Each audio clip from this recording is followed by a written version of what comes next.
नमस्कार, दैनिक शिव टाइम में आप सबका स्वागत है। मैं रश्मि शर्मा, कैमरामैन शुभम भगत के साथ।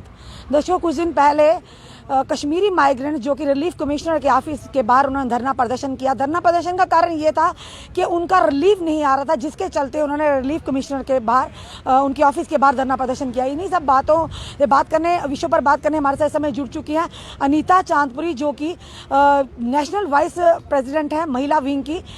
इनसे बात करते हैं, क्या कहना है अनीता जी। जिस तरह से माइग्रेंट्स का रिलीफ आता था और रिलीफ अचानक ही बंद हो गया और कहीं ना कहीं कश्मीरी माइग्रेंट्स के सामने बहुत बड़ी परेशानी आन खड़ी हुई, तो उन्होंने धरना प्रदर्शन भी किया। क्या कहना चाहेंगे इन सारी बातों पर आप? सबसे पहले तो मैं आपके चैनल का धन्यवाद करती हूँ कि आज आपने ये बड़ा ही अहम मुद्दा उठाया कि कश्मीरी माइग्रेंट्स जो पिछली बहुत देर से सफ़र कर रहे हैं, उनके जो रिलीफ है अकाउंट्स में नहीं आ रहे हैं, और ये आपने मुद्दा उठाया, इसके लिए मैं आपके चैनल का धन्यवाद करती हूँ। देखिए, पिछले बहुत देर से आप देख रहे होंगे सोशल मीडिया पे भी, नेशनल टीवी पे भी देख रहे होंगे कि कश्मीरी जो विस्थापित है, चाहे वो कैंप्स में है या नॉन कैंप्स है, रोडों पे आ रहे हैं धरना प्रदर्शन करने के लिए, क्योंकि वो मजबूर है इस टाइम धरना प्रदर्शन करने के लिए। जिस घर में पता नहीं होगा कि रात का खाना भी बनेगा, तो उनका जो इस तरीके का रोड पे आना जायज़ है। मैं पूरा समर्थन देती हूँ अपने उन भाइयों का, अपने उन फैमिलीज का जो इस टाइम रोड पे समर्थन कर रहे हैं, प्रदर्शन कर रहे हैं रोड पे। मैं उनको पूरा समर्थन देती हूँ। हमारी लोक जनशक्ति पार्टी इस पूरे प्रदर्शन में उनके साथ है, क्योंकि पिछले महीने से कोई कुछ एडमिनिस्ट्रेशन में कोई इस तरीके की बात हुई कि उनके जो अकाउंट्स हैं उनमें रिलीफ नहीं डाला जा रहा है, और अकाउंट्स जो है कुछ रिलीफ कमिश्नरी के जो वहाँ पे पता चला कि कुछ एडमिनिस्ट्रेशन की गलती है।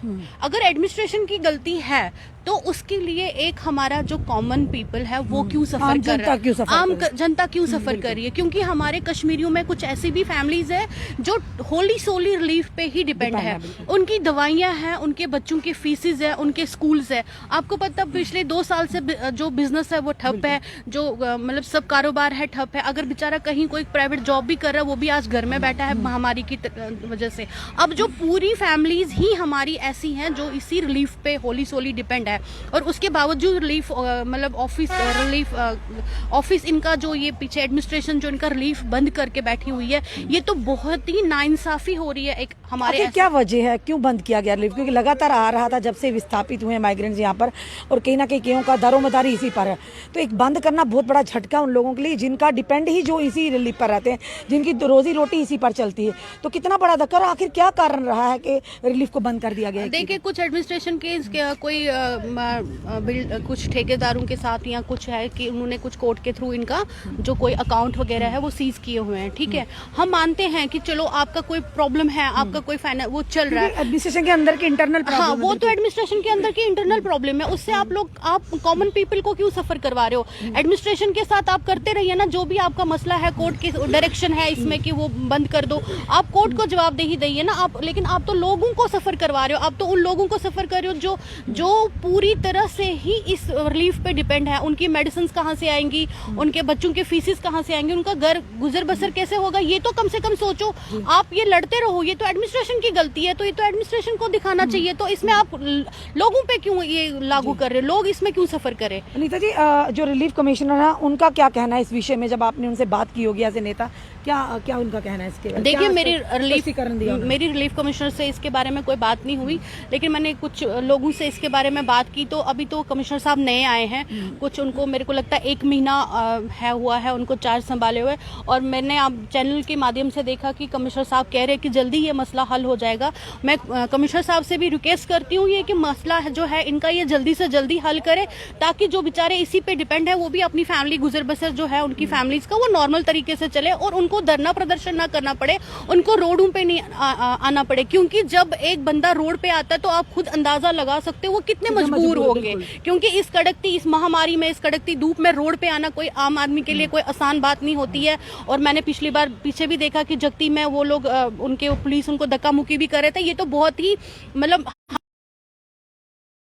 वो भी अपनी फैमिलीज को जो है इस प्रॉब्लम से उबार सके। बिल्कुल नहीं तो जी, एक तरफ से लेफ्टिनेंट गवर्नर साहब की तरफ से, उनकी इंतजामिया की तरफ से एक आदेश आता है कि जो कश्मीरी विस्थापित हुए थे 90s में, जब वो उन्होंने प्रस्थान किया था, जम्मू की ओर किया था, मजबूरी में वहाँ से उनको निकलना पड़ा, तो उनके लिए एक आदेश आया था कि जितनी भी एक पोर्टल लॉन्च विस्थापित हुए हैं उनके लिए एक पोर्टल लॉन्च किया गया जिसके माध्यम से आप अपनी जितनी भी इमूवेबल प्रॉपर्टी जो वहाँ पर छोड़ कर आए हैं उसका ब्यौरा, उसका पूरा आप वहाँ पे एक फॉर्म फिल करके, ताकि आपको जो वापस वो आप अपनी प्रॉपर्टी तक पहुँचे, आप तक वो इमूवेबल प्रॉपर्टी पहुँचे या आप उस तक पहुँचे, पूरा ब्यौरा मांगा गया। ये कितना बड़ा स्टेप। और दूसरी तरफ एक तरफ से अच्छा कार्य किया गया एडमिनिस्ट्रेशन की तरफ से, गवर्नर एडमिनिस्ट्रेशन, और दूसरी तरफ इस तरह का जो कि रिलीफ बंद कर देना, ये दोनों बातें कहीं आपस में मेल नहीं खाती। एक तरफ से खुशी और एक तरफ से परेशानी। देखिए, आप सही कह रही हैं, एक अच्छा सराहनीय कार्य है लेफ्टिनेंट गवर्नर मनोज सिन्हा साहब की तरफ से। बहुत अच्छा कार्य है जो उन्होंने एक किया, पोर्टल किया, अपनी पोर्टल लॉन्च किया, अपनी जो कश्मीरी विस्थापित है उनकी प्रॉपर्टीज का लिए उन्होंने बहुत अच्छा एक कदम उठाया। लेकिन सबसे पहले हमारे आम जनता को घर चाहिए, जो उनके घर में सुविधा चाहिए, जो उनका दाल रोटी जरिया चाहिए। जब आपने उनको वही बंद कर दिया, जब उनको शाम को दवाइयाँ ही नहीं बचेंगी, वो दवाइयाँ ही नहीं मिलेंगी, उनके पास कुछ बचेगा नहीं, तो फिर पोर्टल का क्या करना। मैं लेफ्टिनेंट गवर्नर साहब से भी अपील कर रही हूँ, सर इस जो प्रॉब्लम है इसमें अपना थोड़ा सा मतलब इन्वॉल्वमेंट करिए, इस मसले को जल्द से जल्द सुलझाइए, ताकि जो विस्थापित हमारे कश्मीरी भाई बहन है उनको इस तरीके से धरना ना देना पड़े, रोडों पे ना आना पड़े, जो है नॉर्मल तरीके से करे और इस महामारी में उनको रोडों पे ना आना पड़े। अनीता चांदपुरी, पहले आप जेके यूटी की प्रधान थी महिला विंग की, आप डायरेक्ट आप नेशनल वाइस प्रेसिडेंट बन गई महिला विंग की। तो जिस तरह से पहले आप खास करके हमने बड़ी बार आपको देखा कि आप कल्चर जो कि हमारे आर्टिस्ट हैं उनको बड़ा सपोर्ट करती हैं, नटरंग के साथ भी आप शायद थिएटर समूह थिएटर के साथ भी आप जुड़ी हुई थी, और महिलाओं को खास करके आप एम्पावर करने की कोशिश किया करती हैं, आप कैंप्स वगैरह भी लगा रही हैं। अब आपका ओहदा बढ़ गया, यानी आपकी पोस्ट बढ़ गई, आप डायरेक्ट यूटी से नेशनल लेवल पर पहुंच गई हैं। कहीं ना कहीं आपके कार्यों को सराहा गया और तभी आप इस लेवल तक पहुंची हैं, क्योंकि काम ही आपको ऊपर लेकर जाता है और काम ना करना ही आपको नीचे गिराता है। तो ये बहुत बड़ी बात है। सबसे पहले हम आपको मुबारकबाद देते हैं, आपको जम्मू कश्मीर यूटी के प्रधान होने के साथ सीधा एक अब सीढ़ी चढ़ी है नेशनल वाइस प्रेसिडेंट की महिला विंग की। अब क्या महिलाओं के लिए आगे आप करना चाहेंगी? देखिए, धन्यवाद। सबसे पहले तो आपने मेरे को बधाई दी, उसके लिए धन्यवाद। और आप लोगों को भी पता है मैं पिछले बहुत अरसे से महिलाओं के एम्पावरमेंट की बात कर रही हूँ, उस पर कार्य भी कर रही हूँ। बच्चों के लिए हम कार्य कर रहे हैं बहुत देर से। और जहाँ तक रहा कि मैं पहले यूटी प्रेसिडेंट थी वुमेन विंग की, अब मुझे एक बड़ा दायित्व दिया गया पार्टी की ओर से, माननीय पशुपति पारस पासवान जी की ओर से, जो हमारे कैबिनेट मिनिस्टर है इस time food processing of India, Shri Sanjay Saraf ji की ओर से, जो हमारे नेशनल जनरल सेक्रेटरी है। मैं उनका तहे दिल से धन्यवाद करती हूँ कि उन्होंने मेरे पे एक ट्रस्ट किया और मुझे इस लायक समझा कि ये अब एक हिंदुस्तान की महिलाओं की जो हमारी विंग पूरे हिंदुस्तान में है उसकी बागडोर मैं संभाल सकूं। शायद उनको मेरे में इतना लगा काबिलियत कि उन्होंने मेरे को ये दायित्व दिया, और मैं उनको आश्वस्त करती हूँ कि मैं इस जो उन्होंने मुझे पोजीशन दी, जो उन्होंने मुझे दायित्व दिया है, मैं इस पे पूरा खरा उतरूंगी। रही सवाल जम्मू कश्मीर से, मेरा होम टाउन है और मैं जैसे पहले भी कार्य करती थी और अभी भी हमारे कार्य चल ही रहे हैं। अभी हम एक मतलब कोविड अवेयरनेस कैंप लगा रहे हैं पूरे जम्मू कश्मीर में, उस पर हम कार्य कर रहे हैं क्योंकि बहुत ज़रूरत है इस महामारी में।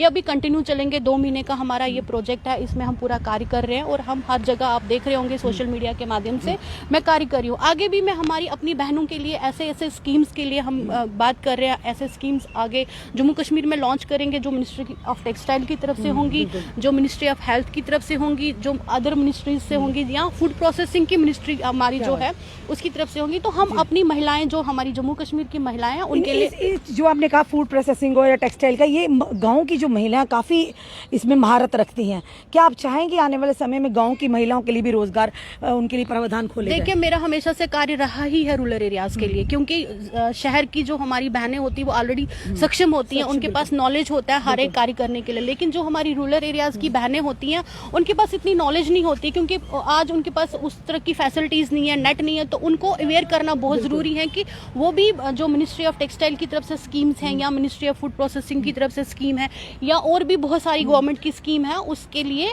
उनको अवेयर करना है और उनको उस तरीके की सुविधा जो है उपलब्ध करवानी है। जी, धन्यवाद अनीता जी हमारे साथ जुड़ने। दोस्तों, ये थी हमारे साथ अनीता चांदपुरी, लोक जनशक्ति पार्टी की महिला विंग की वाइस प्रेसिडेंट है, नेशनल वाइस प्रेसिडेंट है। और कहीं ना कहीं उन्होंने कहा कि जिस तरह से पहले ये महिलाओं के लिए काम करती हैं वैसे ही आगे करेगी, खास करके जो मिनिस्ट्री ऑफ फूड प्रोसेसिंग और साथ ही टेक्सटाइल के माध्यम से जिस तरह से रूरल एरिया की बात करें, काफ़ी हमारी महिलाएं बहनें सक्षम हैं, पर कोई प्लेटफॉर्म नहीं मिलता या उनको अवेयरनेस की कमी होती है। पर अनीता चांदपुरी के माध्यम से हम भी इन तक बच्चे पहुँचाने की कोशिश करेंगे कि किस किस एरिया में ज़रूरत है इनको जाने की, वहाँ पर विजिट करके और उन बच्चियों को, उन बहनों को रोज़गार के अवसर प्रदान करने की। और साथ ही साथ इन्होंने गवर्नर इंतज़ामिया से ये निवेदन किया है कि जिस तरह से विस्थापित माइग्रेंट्स हैं उनका दारोमदार कईयों का था ही रिलीफ पर है, यानी कि 2 वक्त की रोजी रोटी रिलीफ पर चलती है, अगर वही बंद कर दिया तो वो लोगों को भुखमरी की कगार पर आएंगे। जिस तरह से एक तरफ से गवर्नर इंतज़ामिया ने बड़ा ही सराहनीय कदम किया कि पोर्टल लॉन्च तो किया, पर कहते हैं खाली पेट भजन भी नहीं होते, अगर पेट में रोटी नहीं होगी तो वो लोग किस तरह से पोर्टल तक पहुंचेंगे। यानी सबसे बड़ी बात है, पहले रिलीफ, जो भी एडमिनिस्ट्रेशन के अंदर परेशानियां आपस में जो भी रहा होगा विवाद, पर सबसे बड़ी बात यह है कि फिलहाल निवेदन किया है, अपील की है इंतजामिया से यहाँ के कि जल्द से जल्द जो माइग्रेंट्स के रिलीफ है उनके खातों में है, ताकि वो लोग फिर से वही ज़िंदगी बिता सके, एक आराम की ज़िंदगी बिता सके, ताकि 2 वक्त की रोज़ी रोटी तो मिले। फिलहाल अपने कमेंट ज़रूर कमेंट बॉक्स में दीजिए।